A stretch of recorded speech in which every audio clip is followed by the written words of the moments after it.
Bienvenue sur la chaîne de Znia, mon nom est Balthazar et j'ai le plaisir de vous parler de l'astrologie lunaire ainsi que de la magie lunaire. La Lune joue un rôle très important en astrologie. En astrologie, le Soleil a toujours rendez-vous avec la Lune. Ces deux astres sont donc indissociables pour bien connaître notre personnalité. Le jour de votre naissance, ces deux astres ont eu une influence significative sur vous. Le premier, le Soleil, pour mettre en lumière la partie visible de votre personnalité. Le second, la Lune, afin de souligner vos zones les plus secrètes. La Lune influence nos émotions, libère notre intuition et nous permet d'aborder chaque situation avec le cœur.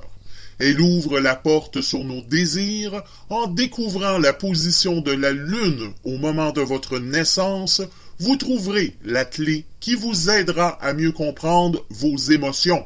Il faut savoir que les signes de la Lune sont calculés sur une base mensuelle et non à l'année. Les signes sont partagés en 3 temps. Chaque signe astrologique a une influence sur nos émotions. Grâce au cycle de la Lune, vous pourrez améliorer vos connaissances sur votre personnalité. Vous aurez accès à la partie inconsciente de cette personnalité. Il sera également plus facile de déterminer quel est le meilleur moment pour prendre une décision, agir ou se lancer dans une nouvelle activité. Selon la position de la Lune, on pourra déterminer les désirs inconscients d'un individu. On saura ce qui est bon pour lui. Les signes du Soleil symbolisent l'action, tandis que le signe de la Lune symbolise les réactions. Un signe de Lune nous indiquera comment une personne va réagir à certains stimuli. Connaître le cycle de la Lune est donc très utile pour comprendre l'aspect émotionnel et relationnel entre les êtres. Grâce à la Lune, on saura quel genre de relation entretient un individu. En cas de turbulence émotionnelle, c'est le signe de Lune qui prendra le dessus. La Lune se déplace sans cesse et son apparence change selon les cycles. La Lune a par la suite symbolisé la métamorphose, le changement perpétuel.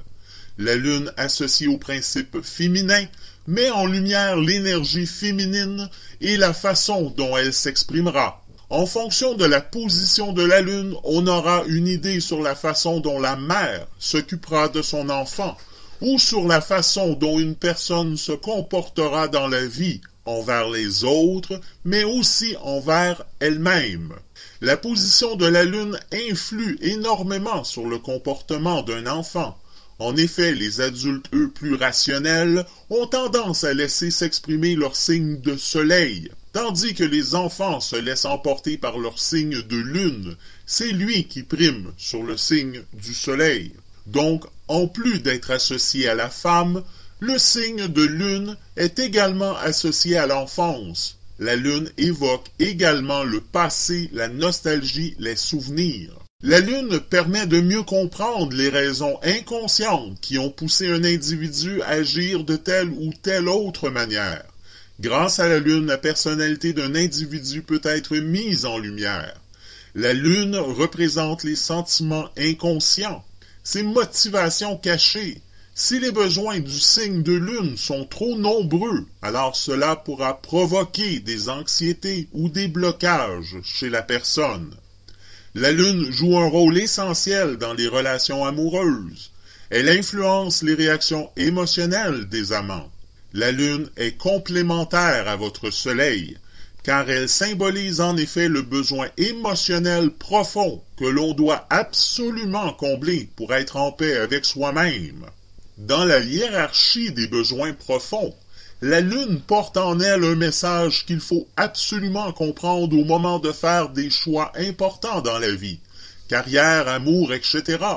Elle indique en effet le besoin émotionnel central, celui que l'on doit absolument combler d'une manière ou d'une autre pour échapper à l'angoisse, source de bien des erreurs de choix et de mal-être. Identifier son besoin émotionnel central constitue donc une étape essentielle de l'interprétation pour déverrouiller ensuite toutes les capacités et opportunités qu'offre le thème. À nouveau, je le répète, il est indispensable de combler le besoin que nous indique notre Lune. d'une manière ou d'une autre. Ce besoin doit également, si possible, être pris en compte dans le choix d'une profession.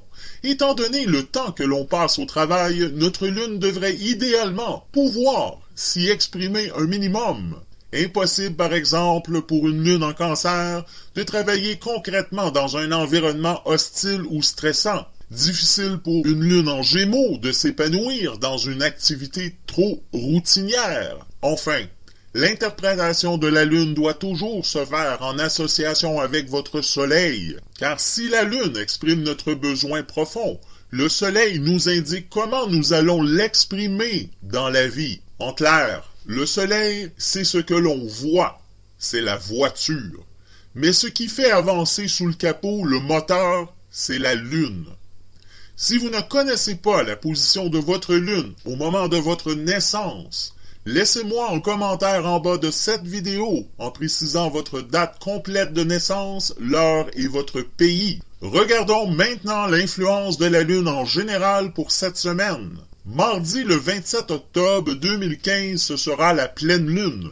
Samedi 31 octobre 2015, fête de Samhain ou d'Halloween, la lune sera guimbeuse descendante. Le jour de la pleine lune, son influence est amplifiée ce jour-là. Elle favorise la vie sentimentale et les extases langoureuses, mais désoriente, énerve, déstabilise et angoisse. Certaines pleines lunes sont plus ou moins nuisibles à tous, mais plus particulièrement si elle est dans votre signe de naissance. Lune décroissante, c'est la période qui va de la pleine lune à la nouvelle lune. Pendant ces 2 semaines, la lune décroît tous les jours, un peu plus jusqu'à ce que l'on la voie plus. C'est une période qui va de la lumière vers l'obscurité et qui est favorable à la détente, au calme, à la patience et à l'attente. Pendant cette période, le temps semble long et les jours s'écoulent plus lentement. Les problèmes nés en phase croissante ont tendance à se calmer en phase décroissante. Lundi le 26 octobre, mardi le 27 octobre 2015, la lune sera en bélier. Dans cette position, la lune est neutre et favorise l'action, la combativité, l'initiative, l'enthousiasme et l'audace.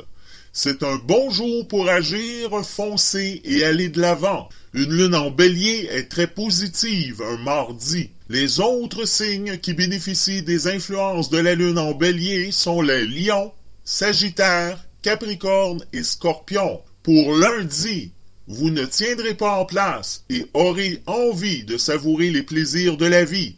Attention à la boulimie au sens large. Pour mardi, beaucoup de bruit et d'agitation. Restez attentifs à ce qui se passe car tout va très vite. Mercredi le 28 octobre et jeudi le 29 octobre 2015, la lune sera en taureau. Dans cette position, la lune favorise l'amour, la stabilité du foyer et le sens de l'hospitalité. C'est un bon jour pour la famille et pour les amoureux. Les autres signes qui bénéficient des influences de la lune en taureau sont les capricornes, vierges, balance, cancer et poissons. Pour mercredi, des réponses attendues depuis longtemps arrivent. Lancez vos ripostes en douceur. Pour jeudi, votre affectivité se mêle harmonieusement à votre logique, idéal pour passer une journée agréable. Vendredi le 30 octobre et samedi le 31 octobre 2015, la lune en Gémeaux. Dans cette position, la lune favorise les idées, la communication, les expéditions, les rencontres et les petits déplacements. C'est un bon jour pour écrire, téléphoner, discuter, voyager et faire de nouvelles rencontres. Les autres signes qui bénéficient des influences de la lune en Gémeaux sont les Verseaux, Balance et Vierge. Pour vendredi, l'ambiance est très mobile. On fait plein de choses à la fois dans la bonne humeur et dans une belle fluidité. Pour samedi, ne prenez pas d'engagement sérieux. Ils ont peu de chances de tenir à long terme. Restez léger et spirituel. Dimanche, le 1er novembre 2015, la lune sera en cancer. Dans cette position, la Lune favorise la maternité, la vie de famille, le rêve prémonitoire. C'est un bon jour pour faire des projets d'avenir, s'occuper de ses enfants, de la maison, du jardin et de ses comptes. Les autres signes qui bénéficient de l'influence de la Lune en Cancer sont les taureaux, sagittaires et poissons. Pour dimanche, l'imagination déborde aujourd'hui et de bonnes idées pourraient se concrétiser dans les prochains jours. Sur ce, je vous souhaite une excellente semaine et je vous dis à la semaine prochaine. Attention, la personne que nous sommes appelés à devenir, en fait, à intégrer complètement nos